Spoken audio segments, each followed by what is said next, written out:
At the edge of the galaxy, far beyond any trade route or star map, a lonely human ship drifted through cold space. Its name was the Halcyon Watcher, a science vessel built to study black holes and radiation storms. It was not built for war, not built for contact. But on its 412th day in the void, the Halcyon picked up something strange. It wasn't a voice. It wasn't music. It was a pulse. Slow, deep, echoing across frequencies no one used anymore. After hours of decoding, the message became clear. We still. Wait. The crew fell silent. They played it again and again. Same words, same rhythm. We still. Wait. Dr. Lena Harrow, the ship's lead xenorchaeologist, leaned forward. Her eyes widened. I've heard this before, she whispered. In the ship's archives, she pulled up a file marked Myth. The Great Three. It was old, taken from ancient Solari scrolls. Spoke of three godlike beings, fire, water, and stone, who once walked among the stars. They built planets, calmed suns, defeated monsters. But they disappeared long before the known galaxy took shape. Most species called them legends, stories for children, but humans had a strange habit. They took myths seriously. Captain Rourke, a quiet and serious man, stood at the observation window as the signal repeated. Behind him, Lena said, the Great Three were said to sleep in stone worlds, sealed by time. And this signal, Rourke said, is coming from one of them. Yes, a dead planet called Orin 7. No lights, no cities. Nothing but dust and silence. Rourke turned to his crew, then we go. 3 days later, the Halcyon Watcher reached orbit over Orin 7. No radio traffic, no signs of power. Just a black planet lit only by a distant star. Sensors showed strange readings. Gravity flickered like a heartbeat. Time ran differently in some spots, as if the world was breathing. The landing crew suited up, Captain. Rourke, Dr. Harrow, a Solari linguist named Vale, and 2 security officers.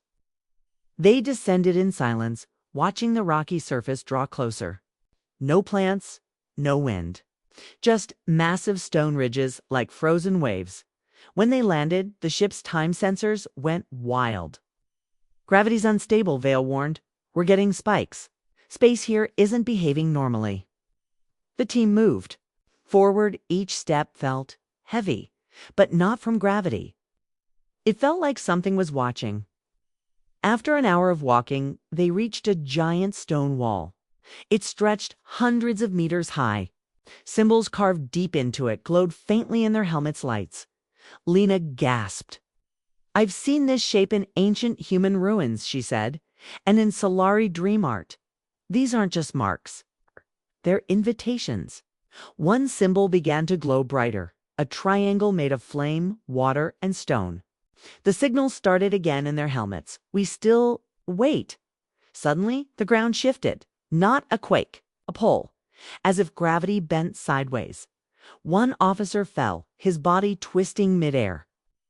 He screamed, but then floated gently down, alive. Captain Rourke's boots left the ground for a moment. Time slowed.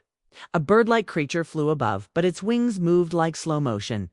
Something's controlling this, Vale whispered. We are not alone here. Lena walked toward the glowing wall and placed her hand on it. The stone cracked open, not loudly, but with the sound of a whisper. A tunnel formed, darkness stretched beyond. And then they heard it again, not a signal, not in their helmets. A real voice, inside their heads. We still wait. And now. You are close. The team stared into the tunnel. Captain Rourke turned to his crew. No other species responded to this signal. No one believed it. He looked at Lena. Why? Us, she replied. Maybe because humans don't forget the stories. Cliffhanger. As the team stepped into the tunnel, time snapped. Stars appeared in the walls, moving. The deeper they went, the clearer the feeling became. They weren't discovering something. They were being called, watched, judged, and whatever waited below had been waiting a long time. The tunnel led deeper into the planet. Stone walls curved in strange patterns. Symbols glowed faintly, then faded as the humans passed. There were no lights, no machines, just the quiet sound of boots. On ancient rock, Captain Rourke kept his weapon ready. Not because of enemies, but because nothing about this place made sense. Dr. Lena Hero touched the walls. The material was smooth, too smooth for anything natural. As she scanned it, her tablet struggled to record the structure. "It's rewriting my sensors," she whispered. "This wall is live." Vale, the Solari linguist, stopped ahead. "There's something here." They all looked up. Before them stood 3 pillars tall, black and carved with flowing patterns. Each was different. One burned with red symbols shaped like fire. One shimmered with water-like reflections. One stood heavy and silent, marked with symbols that pulsed slowly, like a heartbeat in stone. Lena stepped forward and stared at the center one. "These are not just art pieces," she said. "They are seals." Suddenly, a low hum vibrated through the air. Vale fell to his knees, holding his head. "There, speaking," he gasped, in a language older than thought. The pillars glowed brighter. Each team member began to hear different voices. Captain Rourke heard a man shouting in an ancient battlefield. Lena heard children singing by a river that no longer existed. One of the guards, Lyra, dropped her rifle. "I just saw my grandmother, but she's been dead for 30 years. Lena turned to the group. "Isn't a ruin," she said. "This is a memory vault. And it's waking up." They moved past the pillars and entered a wide circular chamber. In the center stood a raised platform, like an altar. Carvings lined the floor, walls, and ceiling, all matching ancient designs from both Earth and alien ruins across the galaxy. Vale gasped. "These symbols appear in ancient Solari temples." "But no one knows what they mean," Lena added. "I've seen the same shapes in Earth's forgotten sites. In the Andes, in the Sahara, even deep beneath the Arctic ice." Rourke looked around. "How are they all here? On a planet no one's touched." The answer came not from Lena, but from the wall itself. A section slid open, revealing a glowing circular ring. In the center of the ring floated a small crystal, spinning gently. The signal returned. "We still wait." This time, it continued. "You were made to forget, but some of you, remember, 3 must rise again." The chamber began to change. Lights flowed through the walls. Images formed of galaxies spinning, of great beasts falling from the sky, of 3 figures standing atop ruined stars. Fire, water, stone, the great 3? Rourke stepped forward. "Are they alive?" he asked. The crystal pulsed once. "Sleeping, sealed, scattered, but now, ... you are near. And they are listening." Lena looked at the floating crystal. "Why us?" she asked. "Why humans?" The crystal spun faster. "Because you were broken and survived. You were forgotten and remembered. You believed." When others laughed, suddenly the ground shook. A loud cracking sound echoed through the chamber. The pillars behind them glowed brightly. Then one of them shattered. The fire-marked pillar. A deep roar filled the room. Not from any speaker, not from any creature, but from the planet itself. "Back to the ship," Rourke shouted. As they ran, time twisted around them again. Rourke's watch blinked 107, then 99 to 99, then stopped completely. Gravity rose, fell, spun, then returned to normal. Behind them, something moved within the fire-sealed vault. Something woke up. Back on the Halcyon Watcher, orbiting above, the pilots shouted in panic. "Captain, the planet's surface is changing. We're detecting massive heat signatures. Something under the crust is alive." And then a new signal came through, stronger than before. A voice, not from the ship, not from the surface, but from every frequency at once. "The first has heard you." The trial begins. Cliffhanger ending as the planet quakes settled. Captain Rourke stared down at the burning surface. Dr. Lena whispered, "We didn't find the Great Three. We woke one." And deep in another part of the galaxy, a sleeping ocean began to stir. After the fire pillar shattered on Orin 7, everything changed. The Halcyon Watcher floated in low orbit, its crew shaken and silent. What they had found wasn't just a ruin, it was a lock. And they had broken it. Down on the surface, the team waited inside their sealed landing craft. No one spoke for hours. Then the dreams began. Dr. Lena Harrow was the first to feel it. Not sleep, not a vision, something between both. She stood in a land of fire, endless lava flows under black skies. A giant figure made of flame stared down at her. Not angry, not kind, just ... watching. It raised a burning hand and pointed behind her. She turned. Two more shapes stood far away, one made of crashing waves, one built from stone and mountains. All three stared at her as a voice echoed in her mind. Choose who wakes next. Captain Rourke had a different dream. He was in the ocean, endless and deep. No up, no down. In the distance, something enormous swam, fast, fluid, alive. It circled him, singing in a strange high voice. It's not threatening, curious. The water pulsed with power. Suddenly, it stopped. Will you drown in fear or swim toward truth? Then everything went dark. Vale, the Solari linguist, woke up, sweating. He had seen a mountain crack open. A stone giant stepped out and crushed stars in its hands. But when the dust cleared, it sat beside a child and planted a tree. The voice he heard was old, cold, like deep space. When the last stone falls, I will stand again.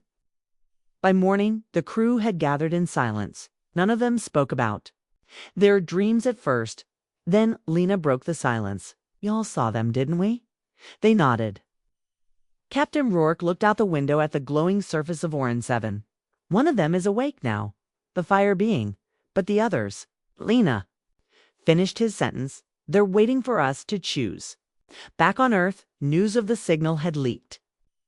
The Terran Union High Council argued behind closed doors. Some wanted to send more ships. Others demanded total silence, fear in their voices. But deep in a military lab, a signal played on repeat, one that had appeared all across human space overnight. 3 words: "We still wait." The exact same words that started everything. Now it was everywhere, encoded in light waves, static bursts, even animal brain signals. It was as if the entire galaxy was being called. Meanwhile, alien governments panicked. The Solari Confederation launched probes.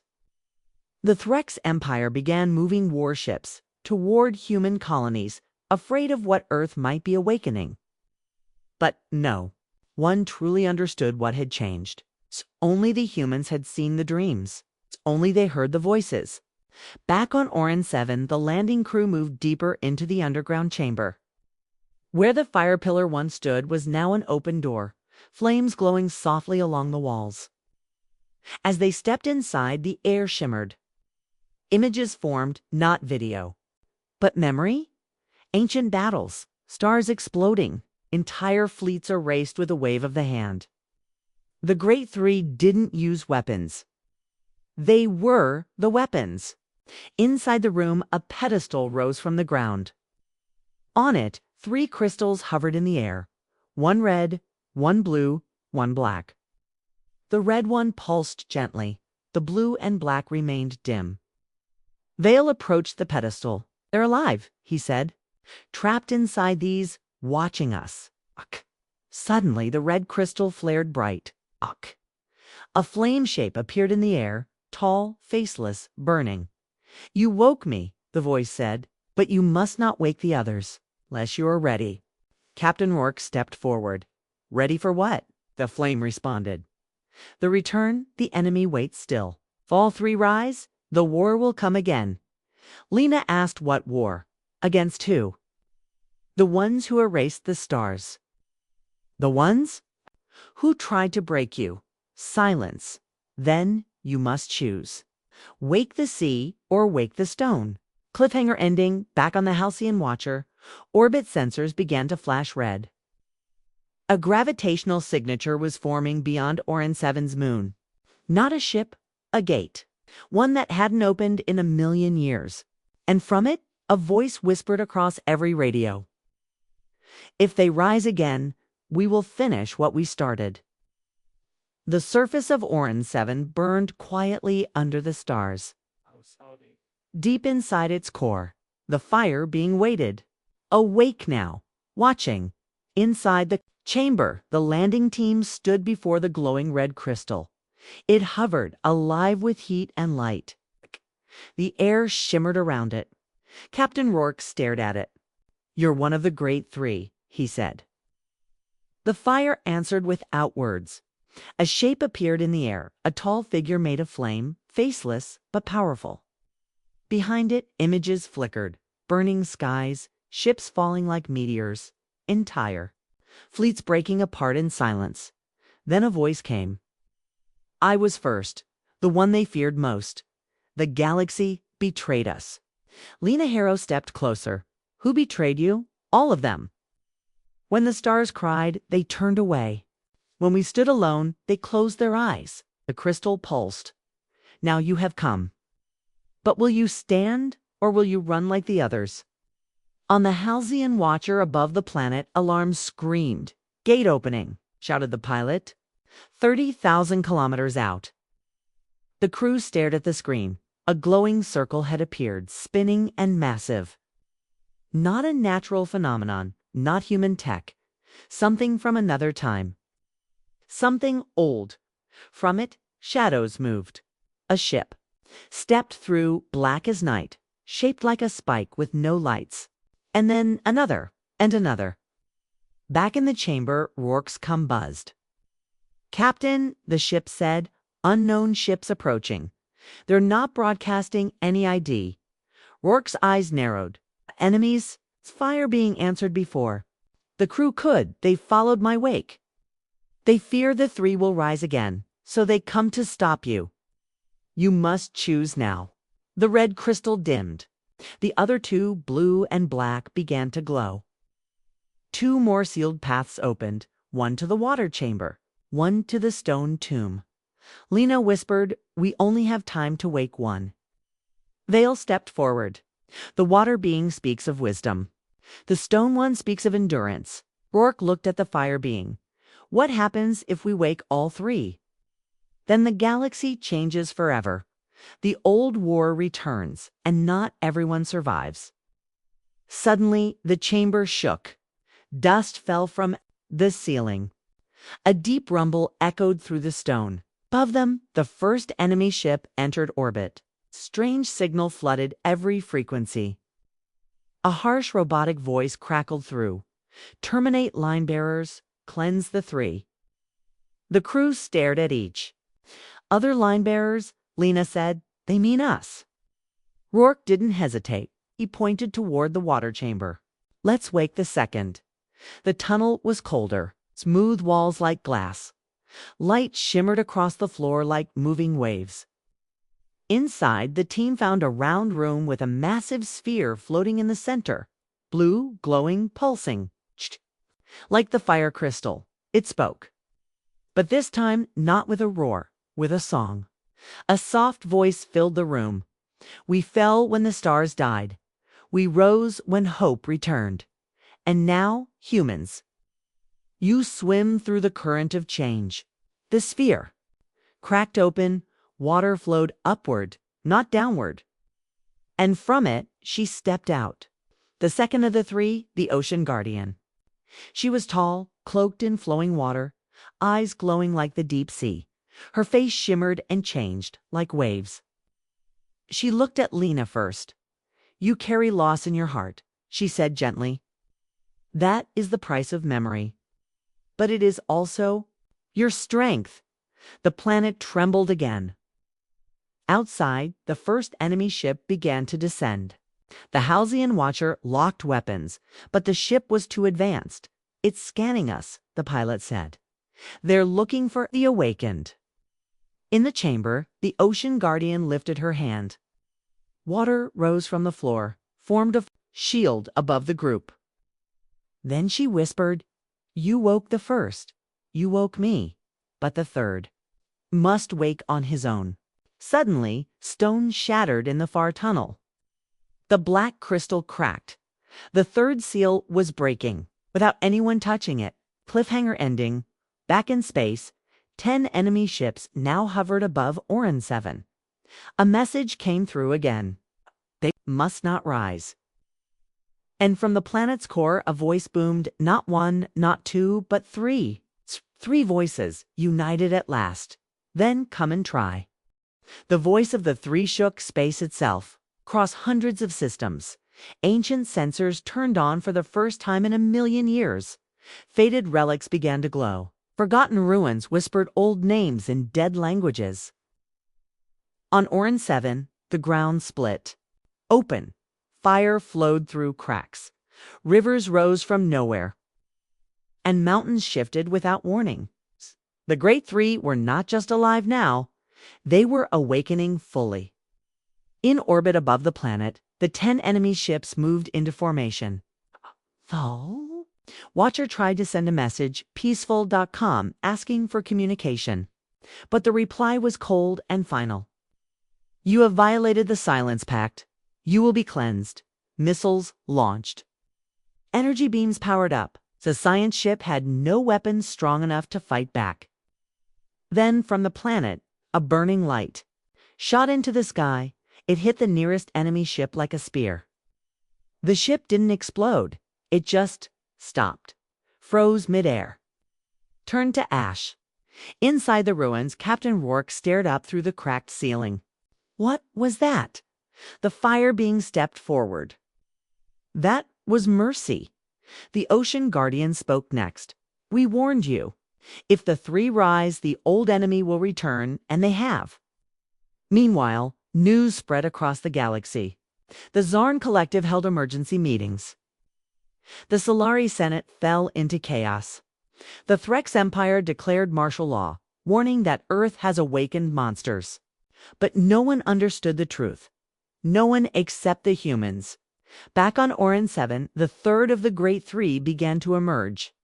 From the deepest part of the stone, a massive figure rose, dark, heavy, made of rock and starlight. He said nothing, but when he stepped onto the surface, the ground shook like thunder. The air grew heavy. The stone titan was awake. And he was angry. Alien empires panicked. Ships were scrambled. Fleets were ordered toward human space. But Earth remained silent. President Monroe of the Terran Union made a broadcast. "We did not ask for this. We did not plan it, but we will not run. We believe in choice, and we choose to stand with the 3. In space, more enemy ships arrived through the ancient gate. The fire being now fully formed and burning like a walking sun. Raised his arm. One ship turned to glass in mid-flight. The others retreated. But they left behind a warning. You have called them. Now face the old war. Back on Orin 7, the 3 stood together. The Fire King burned like a dying star. The Ocean Guardian moved like flowing storms. The Stone Titan stood silent, but his presence bent the air. Captain Rourke faced them. What happens now? The Ocean Guardian spoke. We were protectors, once. But the galaxy turned against us. They sealed us in sleep, erased our names. But your kind remembered. Lena stepped forward. You were waiting for someone? The fire being nodded. We waited for a species that would remember truth even when told it was myth.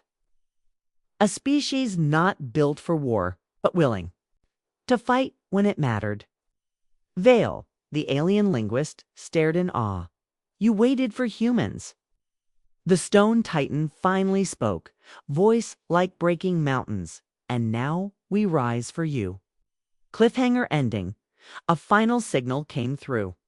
The ancient gate, a voice of the enemy. The builders are returning. The three turned toward the stars.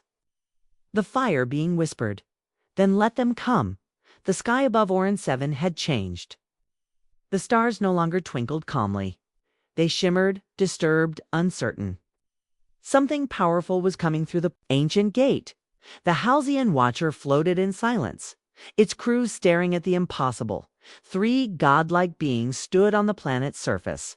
Fire, water, stone, each older than memory, each more dangerous than any weapon. And yet they bowed their heads when the humans approached. Captain Rourke stepped forward. The enemy. Who are they? The Ocean Guardian answered first. They are the builders. They created the first stars. But when life began to question, they tried to erase it. Dr. Lena Haro stared into the sky. You fought them. The Fire King nodded slowly. We did, and we lost. You are sealed, not just in stone, but in time. They left one rule behind. Let no power rise again. And now you have broken that law. Above them, the ancient gate expanded. Not a ship, but a machine moved through it. Bigger than a planet. Alive, but cold. It didn't speak in words. It spoke in gravity, pressure, raw force. The builder's voice echoed inside every mind. You are out of line. Your time is over. Prepare for dissolution. Back on Earth, every sensor went dark. In the Solari systems, stars flickered. The Zarn Collective's homeworld began to quake. Entire civilizations dropped to their knees. Only the humans stood up. President Monroe stared at the screen and said one word. Fight. On Orin 7, the Fire King raised both arms.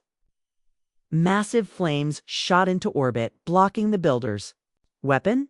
The Ocean Guardian lifted her hands. Water flowed from deep space, wrapping Earth's moon like a shield. The stone titan slammed his fists into the ground. Shock waves tore through space, cracking the enemy's gate. But it wasn't enough. The builder responded. With a thought, it stopped time around Mars. With a flicker, it erased two enemy ships that had tried to help Earth. And then, it reached for Orin 7. The planet began to sink into itself. Cracks formed. The three staggered. The Fire King dropped to one knee. The Ocean Guardian screamed in pain. Only the Stone Titan stood firm until his body split down the center. Rourke shouted into the wind. What do we do? The Fire King looked up weak, but focused. You choose.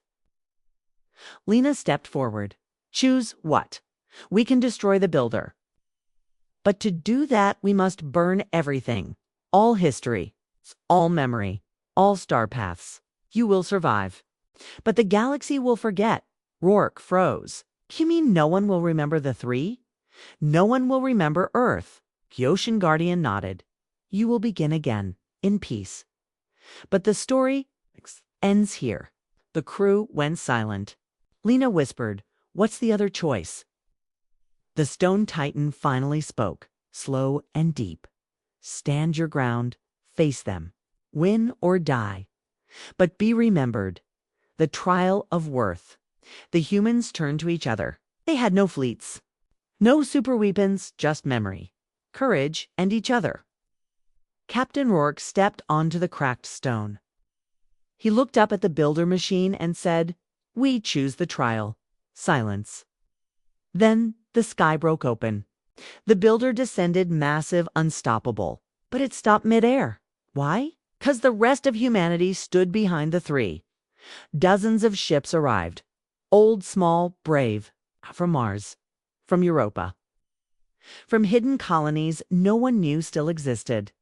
Every one of them armed with one thing. Belief. Belief that they mattered. Belief that this time the galaxy would remember them. The Fire King smiled for the first time. Then let it begin. Together, the three unleashed their full power. Flames wrapped around the builder's mind. Tides flooded its memory. Stone crushed its control. But in the end was a human signal, a simple Earth broadcast that finished it. a recording of a child saying, "We're still here." The builder paused, and for the first time in its long existence, stopped. Not in defeat, but in understanding. Then it turned and vanished. The gate closed behind it forever.